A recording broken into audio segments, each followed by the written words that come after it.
Cara mengaktifkan mode gelap di HP Redmi Note 14. Langkah pertama, kita buka setelan.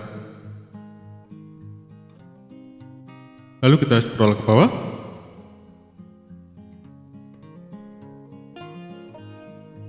Kita pilih tampilan dan kecerahan. Kita pilih mode gelap.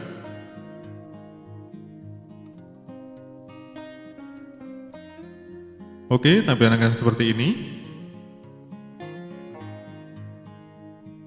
Semoga bermanfaat teman-teman. Kalau kalian suka bisa like dan subscribe. Sampai jumpa di video selanjutnya.